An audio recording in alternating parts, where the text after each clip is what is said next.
Welcome back. This is chapter 4, The Ashes That Made Trees Blue. In the good old days of the daimyos, there lived an old couple whose only pet was a little dog.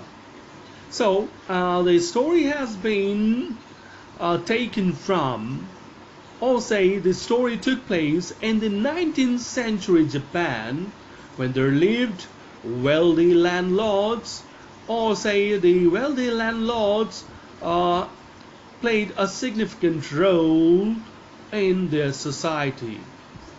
So, during such a time, there lived an old couple, husband and wife, whose only pet was a little dog, and this old couple had only one pet, and this pet was a little dog. Having no children, they loved it as though it were a baby, and as they had no children of their own, so they treated this little dog as if it were their own baby, their child. The old dame made it a cushion of blue crepe, and since she loves the old dame, the old lady loved this little dog, treated this little dog as if it were her child, so she made it a cushion, that is, a cozy seat, with blue crepe, with blue colored thin and rough fabric. And at mealtime, Muko, for that was its name, would sit on it as snug as any cat, and during mealtime, this dog, which was named Muko, would sit on this cushion as comfortably as we find the cat sitting on the cushions. The kind people fed the pet with tidbits of fish from their own chopsticks. And during mealtime, the old couple, as they loved this dog so much, so dearly, so they would feed this dog with their own chopsticks. That is, in Japan, they don't use spoons, they use chopsticks. And all the so they fed the dog with tidbits of fish. That is, small pieces of fish were given to the dog, as it was a puppy still, a small dog. So small pieces were given, and besides this, it was also given boiled rice to eat. Thus treated, the dumb creature loved its protectors like a being with a soul, and as the couple loved this creature so much, just like a child of their own, so in return, this dumb creature, dumb means one who cannot speak, so this dumb creature also loved its protector, its saviors, like a being with soul, like a person with soul. The old man, being a rice farmer, went daily with hoe or spade into the fields, and as the old man was a farmer, so he went to his field every day, every morning, and there he went to the field with the farming instruments, like farming tools like spade and hoe, and then working hard from morning until old Tento-sama, as the sun is cold, had gone down behind the hills, and he would work very hard. Excuse me. He worked very hard from morning until the sun had gone behind the hills.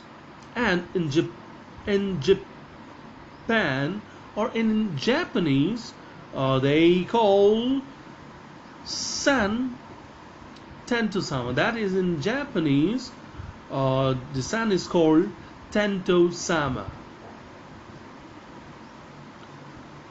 Every day the dog followed him to work. Every day the dog had his duty. He had to follow, it was not duty, but he loved to follow his master, and he would go behind his master, go behind him to his work. Never once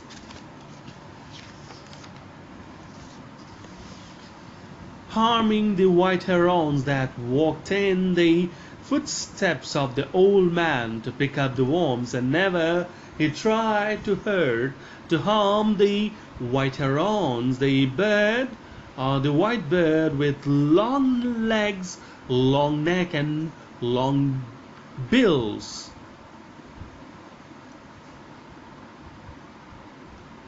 That is, he never tried to disturb, he never tried to harm this bird, these herons, this creature.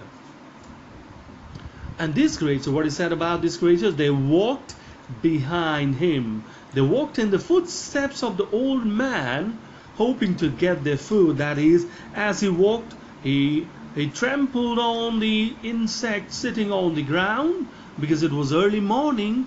So he would trample, that is, he would crush the insects, would crush the worms on the ground, and that would become their food.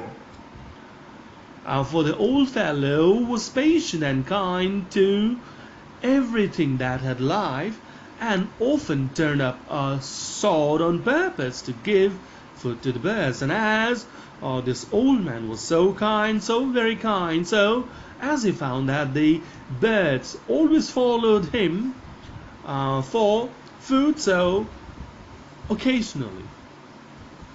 occasionally he would dig up the upper surface of the ground. That is, he would remove the grass of the surface, so that the insects there sitting there would come out, and that became, say, the bird's food.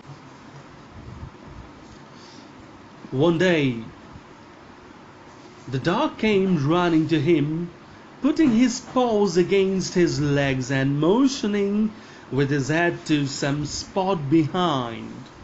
So the dog, as he followed his master to his work every day, so one day it so happened that he came running to his master, and then putting his paws, that is, putting his feet against the master's legs, and then motioning, that is, he motioned his head, he moved his head and indicated the master to a spot, to a place behind him. The old man at first thought his pet was only playing and did not mind it. So initially, at first, the old man thought that the dog was playfully doing all these things. So initially, at the beginning, he did not mind it, he did not care it. That is, he did not pay much attention to it. But the dog kept on whining and running to and fro for some minutes.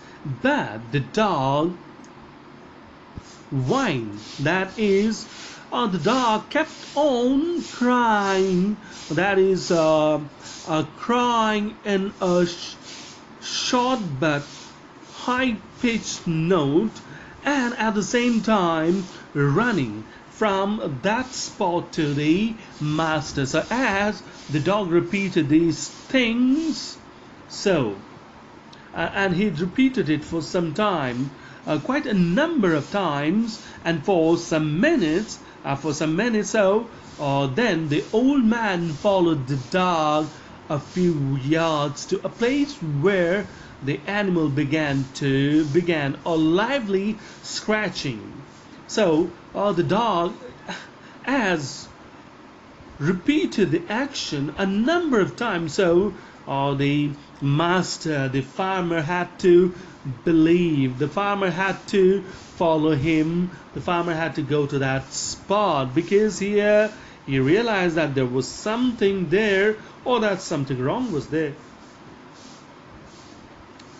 So he followed the dog now, and reaching that spot, the animal, that is the dog, started lively scratching. That it started to scratch, that is scrape, that is using his nails, his paws. He started to rub the earth there, rub the ground there.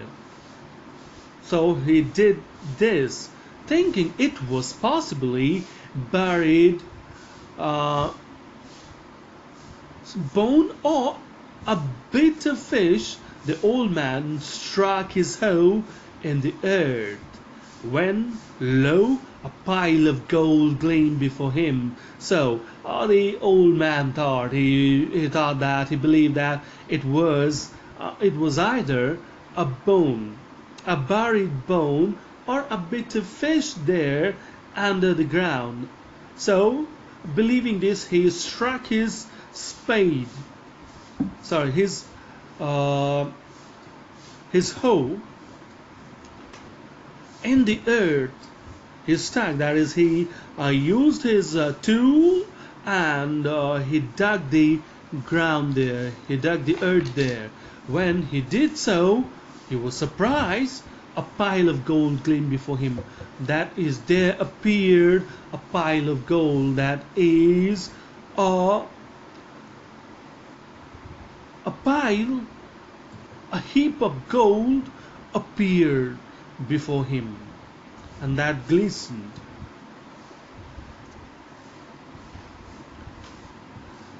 Thus, in an hour, the old couple were made rich, and thus, as he found the gold there, a wealth, a treasure there, so the treasure made the old couple, rich within an hour.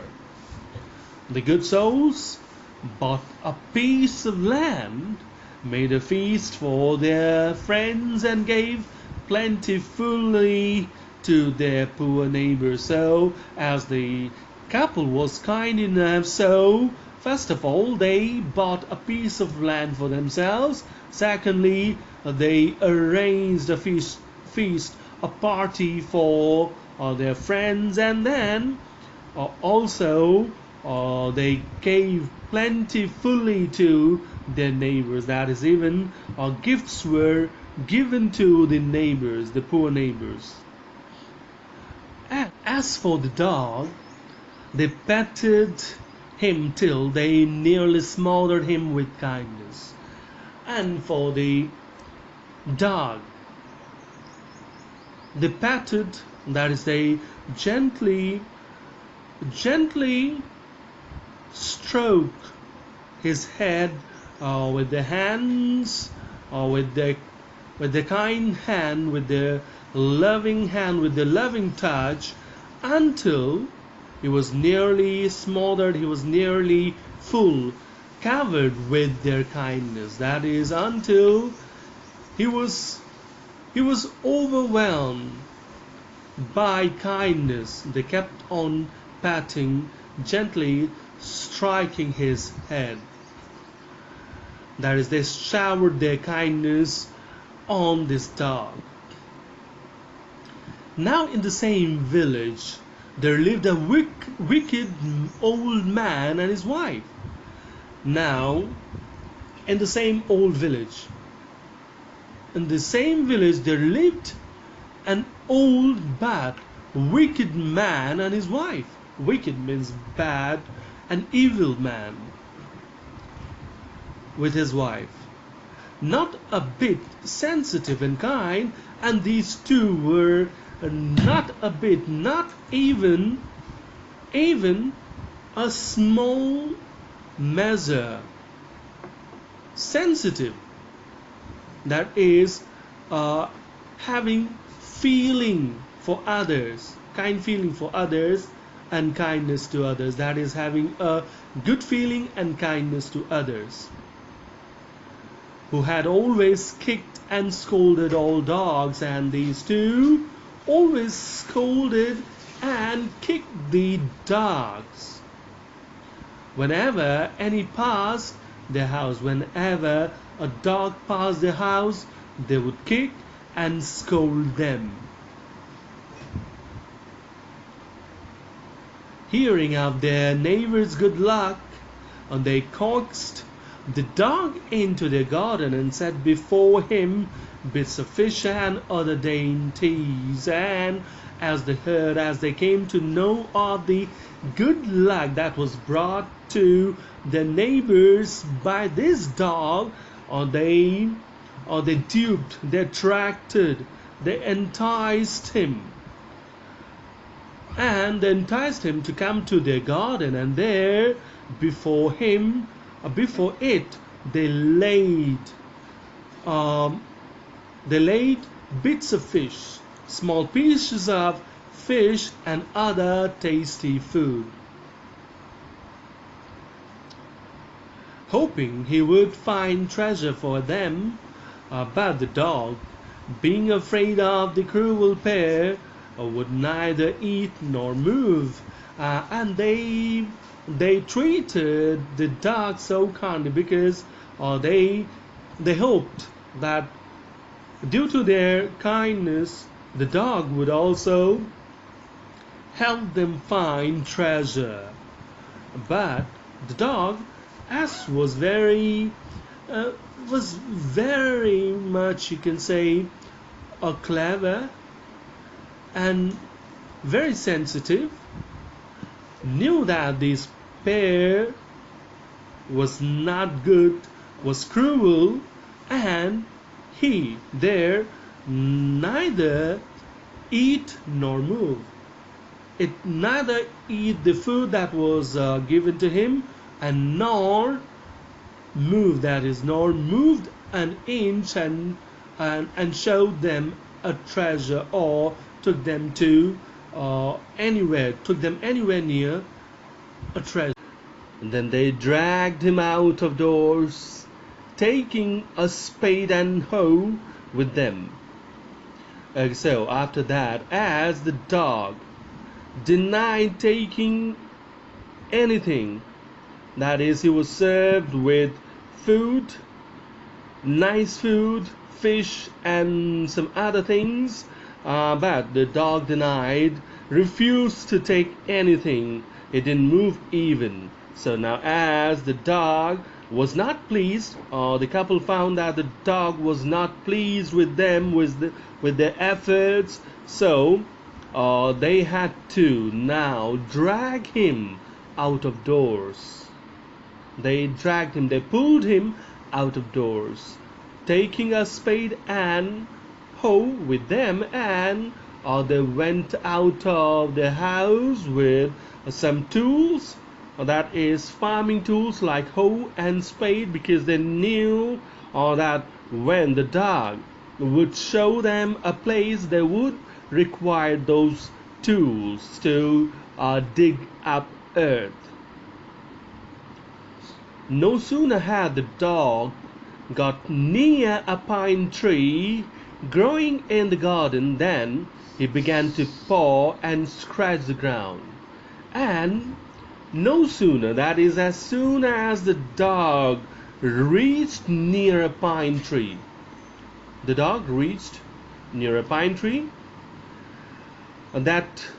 was there in the garden, then as he reached there, he started to paw and scratch the ground. That is, he started to paw, that is, rub the ground with his paws, and also scratch it, that is, also trying to dig some earth. as if a mighty treasure lay beneath, and he was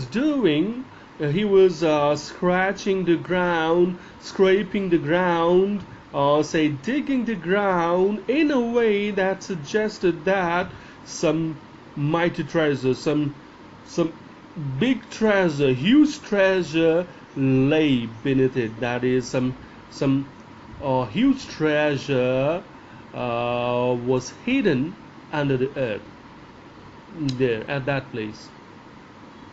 "Quick, wife, hand me the spade and hoe," cried the greedy old fool as he danced with joy, and as the dog was scratching the ground, so he realized that it was the place where some treasure was hidden, and he was now very much happy. He was joyous and he was dancing with joy, and he asked his wife to hand him a spade and hoe so that he could dig it and get the treasure out.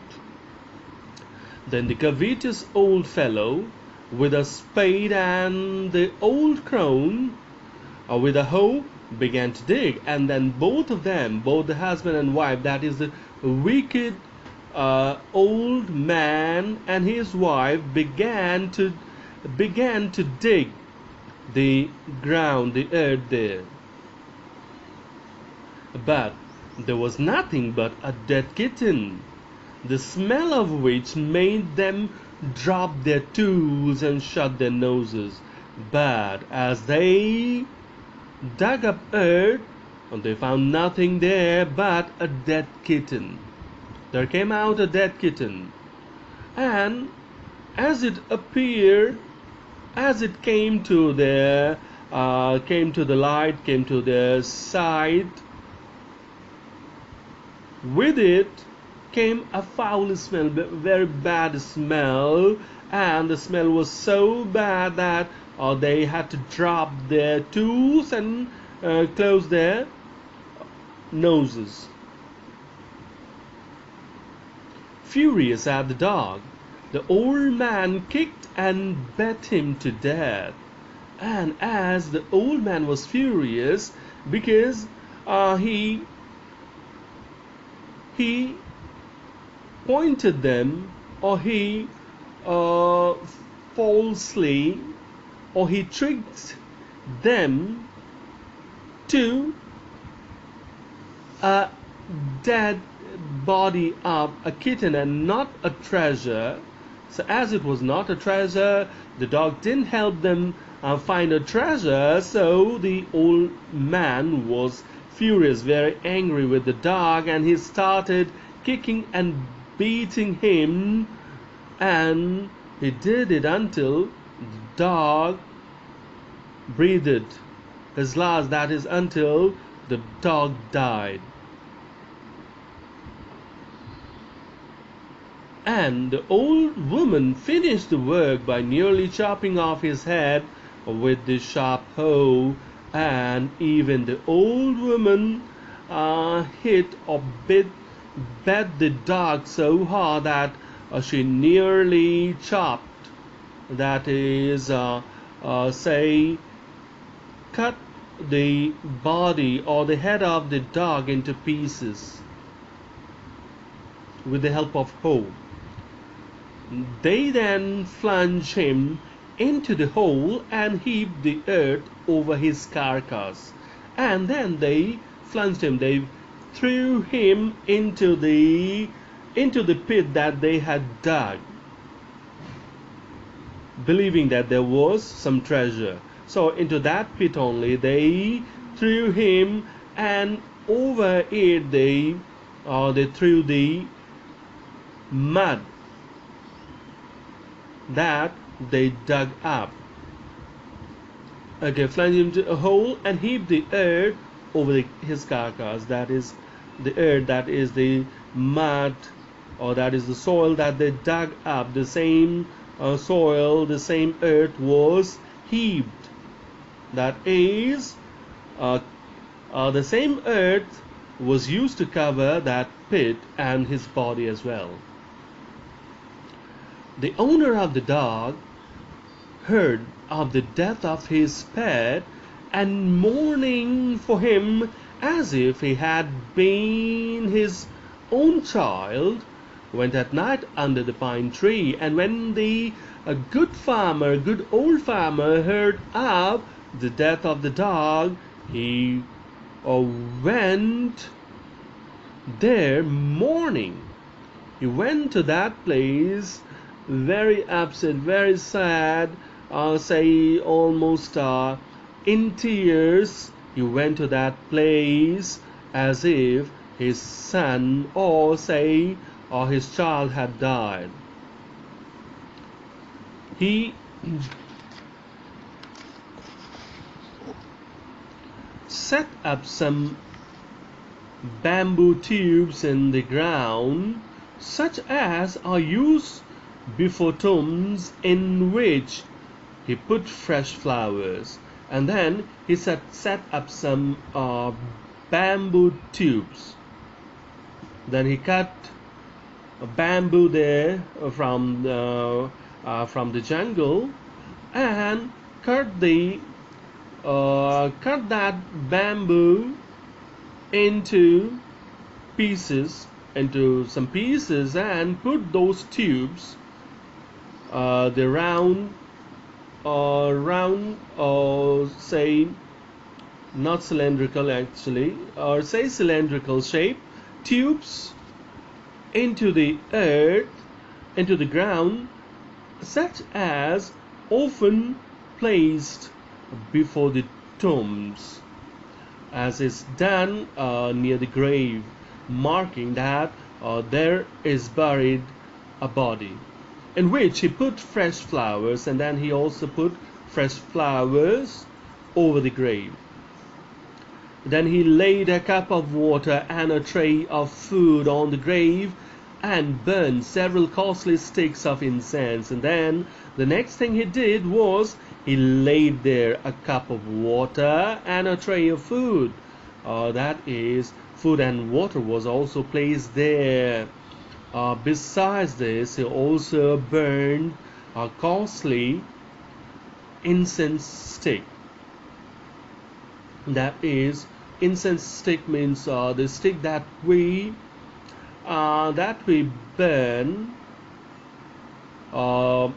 before the God's image of God, that is often burnt in the temples, or in our temple in our home, small temple in our home.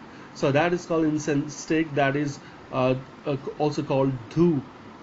He mourned a great while over his pet, and sitting there he mourned, he repented the loss, he grieved the loss of his pet, calling him many dear names as if he were alive. And then he called him by different names as if he were alive, as if he was not dead but he was alive.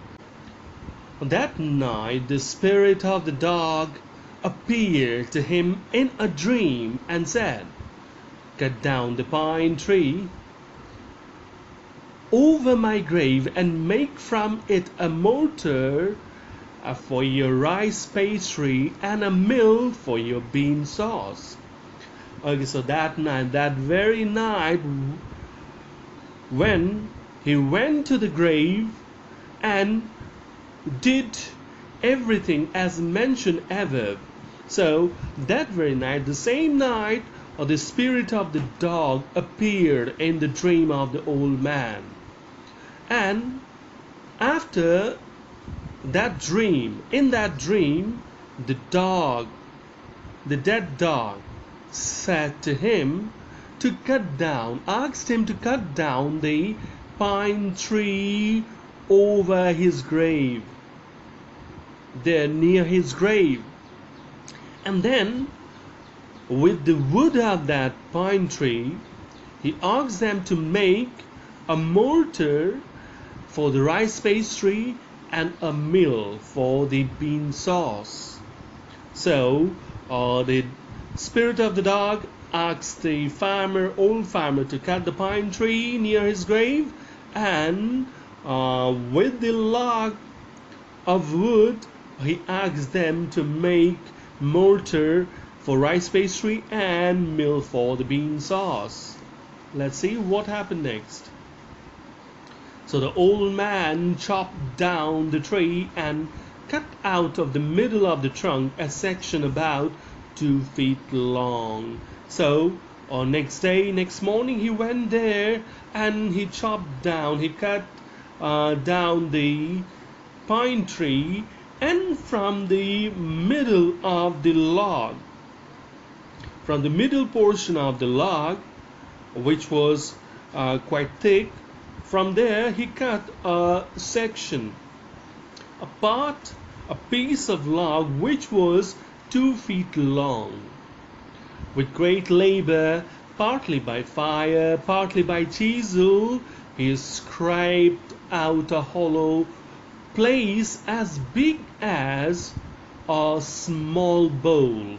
So after cutting out that 2 feet long portion from the middle of the log, he used fire and chisel.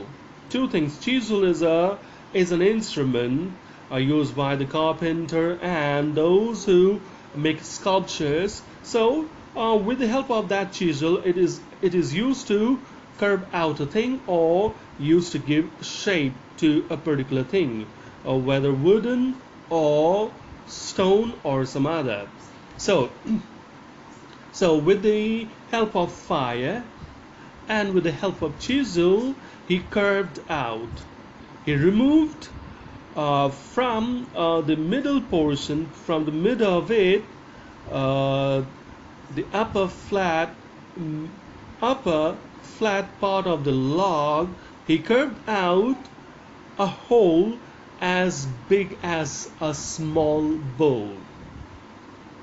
He then made a long-handled hammer of wood, and next thing he did was made a long-handled hammer of wood. Then he made a hammer of wood, such as is used for pounding rice, as was found in the olden times, that was used to pound rice, to grind it, to turn it into powder. When the New Year's time drew near, he wished to make some rice pastry, and it was now the New Year's time. That is, it was around about, say, 25th of December, about that time it was, and then he decided to make rice pastry. When the rice was all boiled, Granny put it into the mortar.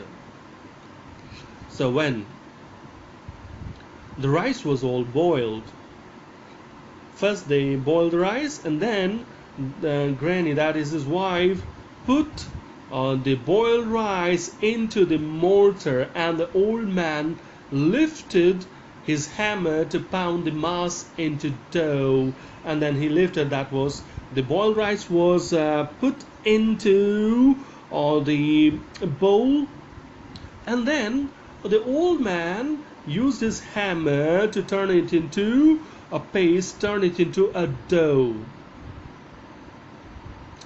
Okay, so, and the blows fell heavy and fast till the pastry was all ready for baking, and then the hammer fell repeatedly and heavily on that bowl, and that quickly turned it into a dough, and it was ready for baking.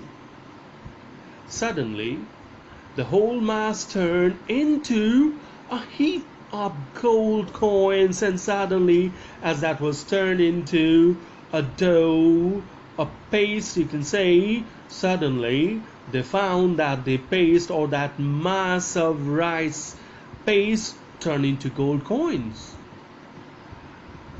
When the old woman took the hand mill, after that it was the turn of old woman and she was to get this sauce.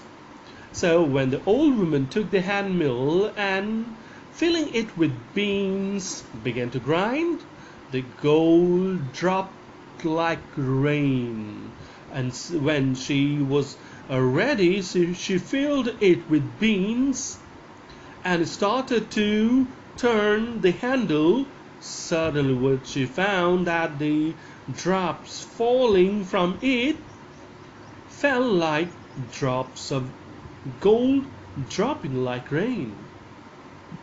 That is, the drops that fell were the drops of gold, not drops of liquid. Meanwhile, the envious neighbor peeped in at the window when the boiled beans were being ground, and in the meantime, the jealous neighbor peeped in. That is, he was secretly following the couple over grinding the rice and turning that into paste. So as he was following secretly, so he found the whole thing turning into gold. "Goody me!" cried the old hag, as she saw each dripping of sauce turning into yellow gold. So the wicked farmer's wife was following the good farmer's wife, and as she was spinning or turning the handle of the mill, and from the mouth of that mill was flowing the juice, she found that juice was turning into the yellow gold, until in a few minutes the tub under the mill was full of shining mass of gold, and until in a few minutes, that is within a few minutes, the tub that was placed under the mill got covered, filled with the shining mass of gold. And she was so surprised seeing all that happening. So the old couple were rich again, and as they got so much of gold again, so they were rich once more. The next day, the stingy and wicked neighbor came and borrowed the mortar and the magic mill. The next morning, the farmer, that is the wicked farmer, and his wife, they came to him and they borrowed the mortar and the magic mill from them. What is said about them? These two, that is the wicked farmer and his wife, they were stingy, very tight-fisted. They were not at all generous. Now, they filled one with boiled rice and the other with beans.